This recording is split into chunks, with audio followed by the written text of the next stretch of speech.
आप लोगों को गोवा ट्रिप का एक कंप्लीट इन्फॉर्मेशन दूंगा, एक संपूर्ण जानकारियां दूंगा अगर आप गोवा का प्लान कर रहे हैं। दोस्तों, हम गोवा का प्लान करते हैं, आपके मन में बहुत सारी ऐसे डाउट्स आते हैं कि अगर हम गोवा जाते हैं तो हम कहाँ रुकेंगे, हमको खाने पीने की किस तरीके से हमको वो व्यवस्था करनी पड़ेगी, साथ ही साथ हम कहाँ घूमेंगे और घूमेंगे साथ साथ हमारा बजट कितना आएगा, किस तरीके से जा रहे हैं। इन्हीं सब आपके प्रश्नों का उत्तर मैं आज के इस वीडियो में आपको दूंगा। अगर आप गोवा जाने का प्लान बना रहे हैं तो ये वीडियो आपके लिए काफ़ी यूजफुल है, चाहे आप वो बैचलर जाइए, चाहे आप वो फैमिली के साथ जाइए, चाहे आप वो कपल्स के साथ जाइए। और आपको किन किन चीज़ों का ध्यान रखना है इस वीडियो में मैं एक एक करके सारी चीज़ें का डिस्कस करता हूँ। सबसे पहले बात करते हैं गोवा। दोस्तों, गोवा हमारा दो भाग में बटा है। पहला तो हमारा नॉर्थ गोवा और दूसरा है हमारा साउथ गोवा, यानी कि हमारा उत्तरी गोवा और हमारा दक्षिणी गोवा। दोस्तों, बात ये आती है कि मैं नॉर्थ गोवा में घूमूं या फिर मैं साउथ गोवा में घूमूं। तो अगर आपको रिकमेंड करूं तो मैं इतना ही कहूंगा कि अगर आपका एक नॉमिनल बजट है तो आप केवल एक ही स्थान पे घूमिए, चाहे आप वो नॉर्थ गोवा घूमिए, चाहे आप वो साउथ गोवा घूमिए।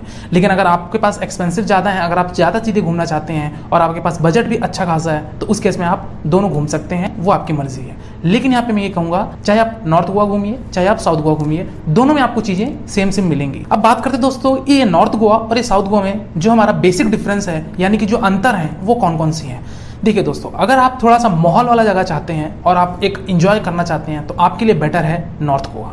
लेकिन अगर एक आप शांत इलाका चाहते हैं, बिना किसी भीड़ भाड़ के, एकदम शांत मन और शांत स्वभाव का आप अगर घूमना पसंद करते हैं तो आपके लिए साउथ गोवा बेटर है। लेकिन एक चीज़ और मैं आप दोस्तों बताना चाहूँगा, अगर आप मान लीजिए 3 दिन नॉर्थ गोवा में घूमते हैं और 3 दिन आप साउथ गोवा में घूमते हैं।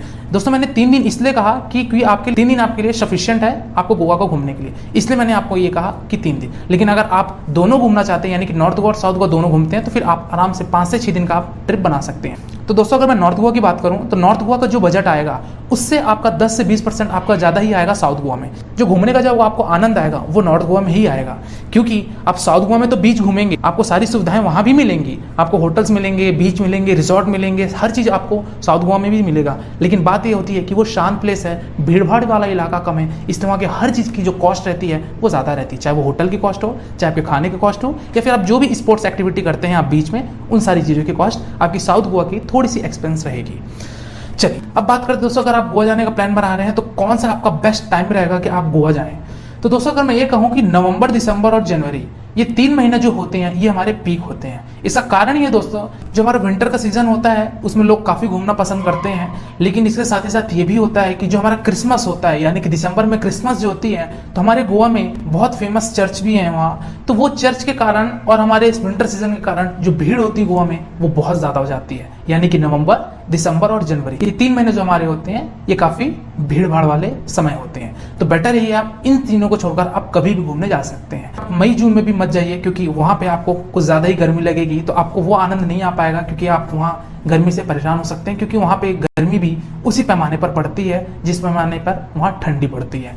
तो इस चीज़ का आप थोड़ा सा ध्यान रखिए। लेकिन अगर आप मेरे तरफ से रिकमेंडेशन पूछेंगे तो मैं ये कहूँगा कि या तो सितंबर या फिर अक्टूबर, ये 2 महीने आपके लिए बहुत ही ज़्यादा अच्छा है। या फिर अगर आप इस सीज़न में प्लानिंग नहीं कर सकते हैं तो फिर आप चले जाइए फरवरी या फिर मार्च, क्योंकि यही 2 सीज़न ऐसे हैं कि आपको घूमने का एक औसत आनंद भी देंगे और साथ ही साथ आपका बजट भी कम रहेगा। तो दोस्तों, अब बात करते हैं कि हम गोवा पहुंचे कैसे। तो आपके गोवा डिपेंड करता है कि आप किससे आ रहे हैं, आप बाई रोड आ रहे हैं या फिर बाई ट्रेन आ रहे हैं या फिर आप फ्लाइट से आ रहे हैं। दोस्तों, अगर मैं बात करूं, अगर आप फ्लाइट से आ रहे हैं तो सिंपली आपको वास्को डी गामा जाना पड़ेगा। अब वास्को डी गामा हमारा पड़ता है साउथ गोवा में, वो इंटरनेशनल एयरपोर्ट है। इंडिया के हमारे सारे बड़े एयरपोर्ट से आपको डायरेक्ट फ्लाइट वहाँ कनेक्टिविटी मिल जाएगी। अगर डायरेक्ट फ्लाइट नहीं मिलती है तो आप मुंबई जाके मुंबई से आप डायरेक्टली गोवा आ सकते हैं। चलिए, अगर आप ट्रेन से आते हैं तो दोस्तों, अगर आप ट्रेन से आते हैं तो यहाँ पे 2 रूट है आपके लिए। या तो आप अगर साउथ गोवा घूमना चाहते हैं तो आपको जाना पड़ेगा मडगांव या फिर वास्को डी गामा। दोस्तों, वास्को डी गामा हमारा रेलवे स्टेशन भी है और साथ ही साथ हमारा एयरपोर्ट भी है। लेकिन वास्को डी गामा हमारा डेड एंड लाइन है, यानी कि उसके आगे कोई भी रेल लाइन नहीं है। तो वहाँ पे जो आपको ट्रेन मिलेगी वो आपको थोड़ा कम मिलेगा, क्योंकि वहाँ पे हमारी डायरेक्ट ट्रेन बहुत ही कम जाती है वास्को डी गामा, बड़े बड़े हमारे राज्यों से या फिर बड़े बड़े हमारे स्थानों से। तो आप कोशिश ये करिए कि आप मडगांव आ जाइए। दोस्तों, मडगांव हमारा वास्को डी गामा से 30 किलोमीटर पहले पड़ता है, यानी कि हमारा 1 घंटे का रास्ता है। तो आप पहले मडगांव आ जाइए और मडगांव से आप डायरेक्टली बाई रोड भी आप गोवा आ सकते हैं। यानी कि आप अगर नॉर्थ गोवा आना चाहते हैं तो नॉर्थ गोवा, या फिर साउथ गोवा आना चाहते हैं तो साउथ गोवा के आप किसी पर्टिकुलर आप बीच में घूम सकते हैं। लेकिन अगर आप ट्रेन से ही वास्को डी गामा तक कवर करना चाहते हैं तो आप ट्रेन से भी कवर कर सकते हैं। वो 30 किलोमीटर आपका बाई ट्रेन भी कवर हो जाएगा और आपको मडगांव से वास्को डी गामा के बीच में काफी ट्रेनें मिल जाती हैं। दोस्तों अगर मैं बात करूं नॉर्थ गोवा की, तो नॉर्थ गोवा अगर आप जाना चाहते हैं तो आपको आना पड़ेगा थिविम। ये थिविम रेलवे स्टेशन दोस्तों हमारा मुंबई से अगर आप होते हुए आते हैं तो मुंबई रत्नागिरी होते हुए आपका मडगांव और रत्नागिरी के बीच में आपका स्टेशन पड़ेगा थिविम। और थिविम से हमारा नॉर्थ गोवा का जो प्रमुख स्थान है कलंगोट, तो वो आपका लगभग 16 से 17 किलोमीटर पड़ जाता है। तो दोस्तों आप ध्यान रखिएगा, अगर आप नॉर्थ गोवा का आनंद उठाना चाहते हैं, आप नॉर्थ गोवा घूमना चाहते हैं तो आप थिविम उतरिए। अगर आप वहीं साउथ गोवा जाना चाहते हैं तो आप वास्को डी गामा जा सकते हैं, या फिर अगर आपको ट्रेन नहीं मिलती है डायरेक्ट तो उस केस में आप मडगांव उतर सकते हैं। चलिए अब मेरा यहाँ पे जो सुझाव है दोस्तों, तो मैं ये कहूंगा कि आप नॉर्थ गोवा ही घूमिए। दोस्तों देखिए, अगर आप ऑफ सीजन में जाते हैं तो आपको भीड़ तो देखने को नहीं मिलेगी, तो आप भीड़ से तो बच सकते हैं नॉर्थ गोवा में भी, और साउथ गोवा में तो खैर आप बच ही सकते हैं। लेकिन अगर वही विंटर में जाते हैं तो आपको थोड़ी बहुत भीड़ आपको साउथ गोवा में भी देखने को मिल जाएगी। अगर मैं पर्सनल ओपिनियन बताऊं तो आप नॉर्थ गोवा ही घूमिए, क्योंकि आपकी सारी चीजें कवर हो जाएंगी जो कि आप साउथ गोवा में थोड़े से ज्यादा पैसे देकर आप घूमेंगे। तो आप नॉर्थ गोवा में ही घूमिए, क्योंकि वहां का जो माहौल है, वहां की जो सीन है वो काफी अच्छी है। चलिए अब बात करते हैं दोस्तों नॉर्थ गोवा। तो मैं पहुंच गया, यानी कि मैं थिविम रेलवे स्टेशन भी आ गया, या फिर अगर आप फ्लाइट से आ रहे हैं तो आप नॉर्थ गोवा तक पहुंच गए। नॉर्थ गोवा में मैं सबसे पहले एक प्लेस का नाम लूंगा, वो है हमारा कलंगोट। कलंगोट एक सिटी है और वहां की जो बीच है उसी को हम कहते हैं कलंगोट बीच भी कहते हैं, जो कि काफी प्रसिद्ध बीच है और काफी फेमस बीच है और सबसे बड़ा बीच भी हम कह सकते हैं। दोस्तों कलंगोट बीच हमारा, अगर मडगांव से बात करूं तो मडगांव से हमारा लगभग वो 60 किलोमीटर की दूरी पे पड़ता है। वास्को डी गामा से बात करूं तो लगभग वो हमारा 30 से 35 किलोमीटर की पड़ता है, अगर आप साउथ गोवा से आ रहे हैं तो। लेकिन अगर मैं बात करूं थिविम से आते हैं तो लगभग आपका कलंगोट 17 से 20 किलोमीटर के आसपास आपका कलंगोट स्थान पड़ता है। दोस्तों अगर आप साउथ इंडिया से आ रहे हैं, यानी कि आप तमिलनाडु, केरला और बेंगलोर साइड से आ रहे हैं, तो उस केस में आप तो मडगांव ही उतरिए। लेकिन अगर आप नॉर्थ साइड से आ रहे हैं, यानी कि आप महाराष्ट्र, दिल्ली, मुंबई, छत्तीसगढ़, मध्य प्रदेश से आ रहे हैं, तो उस केस में आप थिविम उतरिए, जो कि है हमारा नॉर्थ गोवा में। चलिए तो दोस्तों हम बात करते हैं कि हम रेलवे स्टेशन पहुंच चुके हैं, यानी कि हम थिविम आ चुके हैं। अब यहाँ पे बात ये आती है कि हम टैक्सी से जाएं या फिर हम पर्सनल गाड़ी करें। दोस्तों बाकी शहरों की तो बात मैं नहीं कर सकता, लेकिन गोवा में अगर आप पर्सनल कैब करते हैं, यानी कि पर्सनल गाड़ियां करते हैं, चाहे आप वो रेंट में आप स्कूटी ले लें, चाहे आप वो रेंट में बाइक ले लें, चाहे फिर अगर आप कार पसंद करते हैं, अगर आपकी बड़ी फैमिली है, अगर आप फैमिली में जा रहे हैं तो आप एक कार भी हायर कर सकते हैं। दोस्तों कार, बाइक और स्कूटी, इनका मैं अलग से एक वीडियो बना दूंगा, या फिर अगर आप पर्सनली पूछना चाहते हैं मेरे से तो आप मेरे इंस्टाग्राम पे मुझे क्वेश्चन कर सकते हैं किस तरीके से मुझे कार, बाइक या फिर स्कूटी मुझे हायर करनी पड़ेगी। तो इस वीडियो में बाइक डिस्कस नहीं करता हूं, बस इतना ही कहूंगा कि आप वहां पे पर्सनल कैब भी ले लीजिए।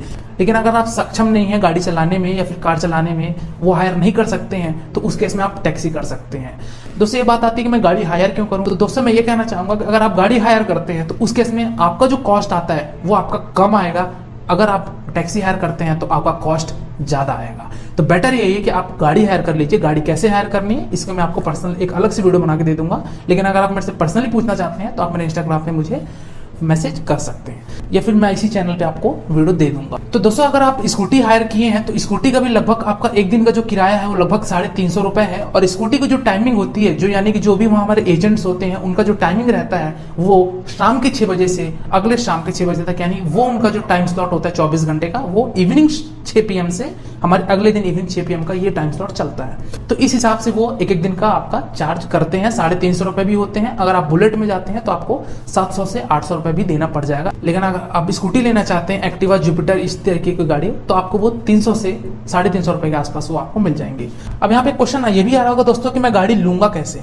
तो अगर आप थिविम रेलवे स्टेशन के बाहर जाते हैं या फिर अगर आप फ्लाइट से आते हैं तो आप एयरपोर्ट के बाहर आएंगे तो आपको बहुत सारे ब्रोकर वहां मिलेंगे और ये कहेंगे आप गाड़ी हायर करना चाहते हैं, चलिए मैं आपको गाड़ी दे दूंगा। तो आप उनसे भी कर सकते हैं, उनसे आप भरोसा कर सकते हैं, क्योंकि वो एक नॉमिनल ही प्राइस बताएंगे, कुछ ज्यादा रेट नहीं बताएंगे, जो कि हर जगह का हर एजेंट का रेट वही है कि 300 से 350 में आपका एक दिन का गाड़ी का किराया आपको देना ही पड़ेगा।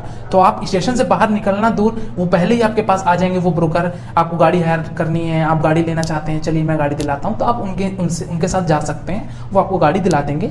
बस आपके पास एक प्रॉपर ड्राइविंग लाइसेंस होनी चाहिए जो भी गाड़ी ड्राइव करेगा, और डबल सीटी अलाउ है, ट्रिप से आप नहीं कर सकते हैं, इस चीज का जरूर ध्यान रखिएगा। अदरवाइज आप काफी पेनाल्टी के शिकार हो सकते हैं, क्योंकि गोवा में इस चीज का बहुत ही ज्यादा स्ट्रिक्ट है।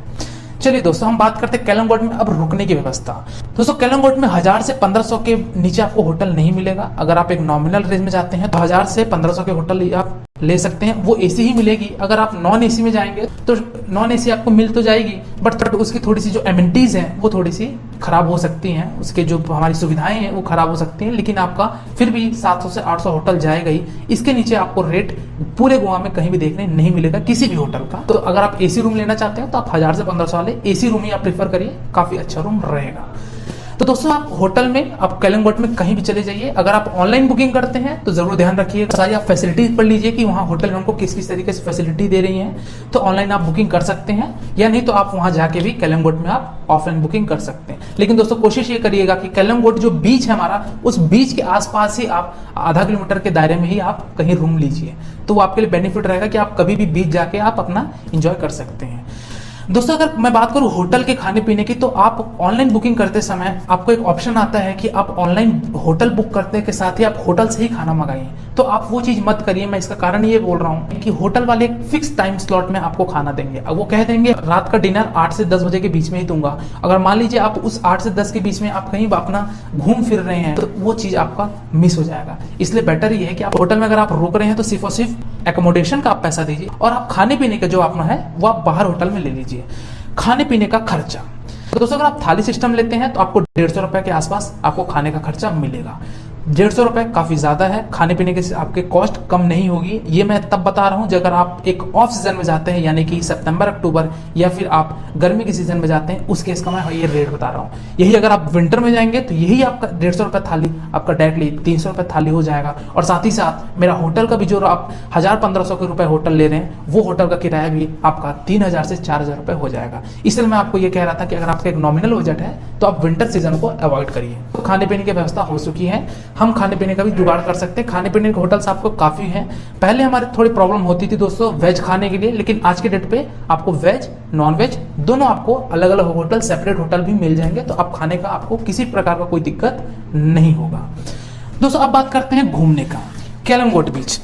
दोस्तों अगर आप कलिंगोट बीच जाएंगे तो आपको वहाँ स्पोर्ट्स एक्टिविटीज भी आप वाटर कर सकते हैं, जैसे कि मोटर राइडिंग हो गई, पैराग्लाइडिंग हो गई। तो इन सब का कॉस्ट एक अलग कॉस्ट आता है, लेकिन आनंद उठा सकते हैं। दोस्तों हमारा बीच कलिंगोट काफी साफ सुथरा है और काफी माहौल भी रहता है, तो काफी अच्छा रहता है। हमारे इंडियंस फॉरेनर्स दोनों के लिए बीच होती हैं, तो हमारे जो फॉरेनर्स होते हैं वो भी हमारे कलिंगोट बीच में ही ठहरना पसंद करते हैं। और काफी बड़ा बीच है, आप ज्यादा गहराई तक मत जाइए, क्योंकि गहराई में जाने से काफी कुछ दुर्घटना हो सकती है। तो बेटर करिए आप आराम से आनंद लीजिए अपने। अगर आप फैमिली के साथ जा रहे हैं, चाहे आप कपल्स जा रहे हो, चाहे आप वो अपने बैचमेट्स के साथ पूरे बैचलर जा रहे हो, तो आप गोवा बीच का आराम से आप पूरी तरीके से आनंद उठाइए। दोस्तों बात करते हैं दूसरे बीच की, यानी कि एक हमारा बीच आता है बाघा बीच। तो कलिंगोट से बाघा बीच की जो दूरी जो है हमारी लगभग 1.5 से 2 किलोमीटर की है।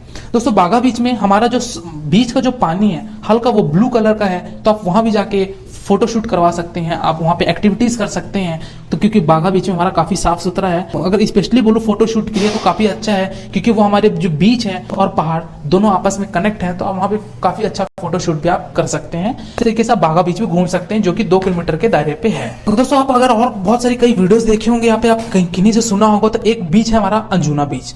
दोस्तों अंजुना बीच पहले एक जमाने में बहुत अच्छा फेमस हुआ करता था और काफी अच्छा साफ सुथरा हुआ करता था, लेकिन वर्तमान समय की अगर मैं बात करूं तो अंजुना बीच हमारा काफी गंदा बीच हो चुका है। वहां की रेतियां भी हमारी काली हो चुकी हैं। तो आप अंजुना बीच तो जाइए मत, क्योंकि वहां अंजुना बीच में ना तो किसी प्रकार के कोई हमारे पब्लिक जाती है और ना वहां पे किसी प्रकार का कोई हमारे स्पोर्ट्स एक्टिविटीज होते हैं। तो इसलिए आप अंजुना बीच मत जाइए। और अंजुना बीच लगभग हमारा कलिंगोट से 8 से 10 किलोमीटर भी पड़ जाता है, तो काफी दूर भी है, तो आप वहां मत जाइए। इसके बजाय आप चले जाइए कैंडोलिम बीच चले जाइए। दोस्तों कैंडोलिम बीच में भी आपको सारी सुविधाएं मिल जाएंगी जो आपको कलिंगोट में भी मिली थी और जो बाघा में मिली थी।